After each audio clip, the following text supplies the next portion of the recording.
అందరికీ నమస్కారం అండి.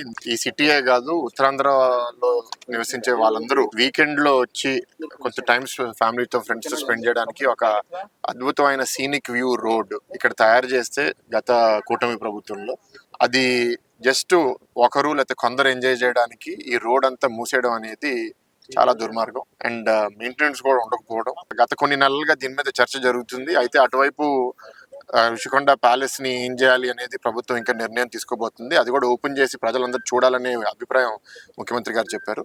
ఇవాళ రోడ్ ఓపెన్ చేసాము. పల్లాగారు రావడానికి కొంచెం టైం పడితే అంతా వెళ్ళి నడిచేసి కింద దాకా వెళ్ళేసి వచ్చాం. ఎంత అందంగా ఉందంటే అసలు ఈ నెల నేను ఎందుకు ఇది చూడలేదు అని నాకు బాధగా అనిపిస్తుంది. ప్రత్యేకంగా మా యూనివర్సిటీ పిల్లలు కూడా బెనిఫిషియరీ, ఎందుకంటే ఎదురుగానే గీతం యూనివర్సిటీ ఉంది. చాలా మంది పిల్లలు సాయంత్రం పూట మార్నింగ్ వాక్ అయినా ఈవినింగ్ వాక్ అయినా సరే, అంటే ఎంత అన్యాయం అండి. లక్షల మంది ఎంజాయ్ చేసేది ఒకరికే చెందాలి అంటే అది ఎట్లా సమాజం ఒప్పుకుంటుంది? అంటే సమాజం ఒప్పుకోలేదు.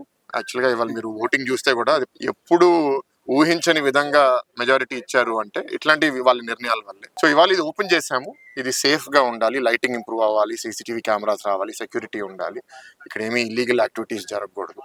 సో ఇవన్నీ ఓపెనింగ్ చేస్తాము. ఎక్కడెక్కడ ఫెన్సింగ్ పెంచాలో పెంచుతాము. ఇక్కడ నుంచి ఆ blue flag beach access full గా ఓపెన్ చేస్తే మాత్రం ట్రాఫిక్ కూడా చాలా క్లియర్ అవుతుంది. ఎందుకంటే అటువైపు ఫ్రైడే సాటర్డే సండే ఒకటేసారి 30,000 40,000 మంది వస్తే అదంతా జామ్ అయిపోతుంది.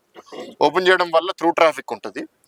కానీ సమాజంలో కొంత బిహేవియర్ కూడా ఇంప్రూవ్ అవ్వాల్సిన అవసరం ఉంది. బ్లూ ఫ్లాగ్ అనేది చాలా కష్టంతో వచ్చిన ఒక బిరుదు.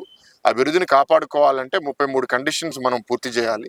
వాళ్ళు చాలా కండిషన్స్ పూర్తి చేయడానికి అక్కడ మౌలిక సదుపాయాలు, దానికి ఖర్చు పెట్టడానికి డబ్బులు కూడా గత ప్రభుత్వం నిర్లక్ష్యం వల్ల టూరిజంలో డబ్బులు కూడా లేని పరిస్థితి. సో ఇవన్నీ మనం చాలా క్లియర్గా కరెక్ట్ చేసి మళ్ళీ ఆదాయం పెంచుకుని ఇంకా మరిన్ని ఇక్కడ సదుపాయాలు తీసుకుని రావాలనేది మా ఉద్దేశం. ఎందుకంటే వంశీ గారు ఇందాక మాట్లాడుతూ చెప్పారు, నేను కూడా దాంతో ఒప్పుకుంటున్నాను. వీకెండ్ అయినప్పుడు ఎవరైనా సరే ఒక హాలిడే కోసము ఎక్కడికో వెళ్దాం, కొంత డబ్బులు ఉన్న వాళ్ళు గోవా, ఇంకా డబ్బులు ఉంటే శ్రీలంక అని చాలా మంది వెళ్ళిపోతున్నారు. ఎందుకు వెళ్ళాలండి? ఇక్కడే ఉండొచ్చు కదా, అన్ని ఇక్కడే డెవలప్ చేయొచ్చు కదా. ఇక్కడ బీచ్ లో షాక్స్ డెవలప్ చేయొచ్చు, వాటర్ స్పోర్ట్స్ చేయొచ్చు. అక్కడ వాటర్ పార్క్ కూడా ఇందాక ప్రణవ్ చెప్పారు, స్పోర్ట్స్ అసోసియేషన్ విఎంఆర్డిఏ కలిసి అక్కడ వాటర్ పార్క్ కూడా పెడుతున్నారు అని. సో ఫుల్ ఆఫ్ యాక్టివిటీ ఇక్కడ రావాలనేది మా కోరిక. ఇంకా అందరు ఇప్పుడు ఏంటంటే ప్రభుత్వ అధికారులని, ప్రజాప్రతినిధులని అందరినీ ఒక వేదిక మీద మేము వచ్చి మాట్లాడుకున్నాం. ఇందాక వచ్చి టైం దొరికింది.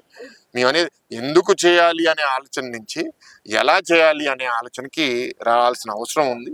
తప్పకుండా టూరిజం వాళ్ళు కూడా 5 ఏళ్ళ యాక్టివిటీ లేదు కాబట్టి వాళ్ళు కూడా కొంత రిలాక్స్ అయ్యే పరిస్థితి వచ్చింది. సో వాళ్ళని కొంచెం పుష్ చేసి వాళ్ళని కలుపుకొని ఇంకా మరింత యాక్టివిటీ తీసుకుని రావాలనేది మా ఉద్దేశం.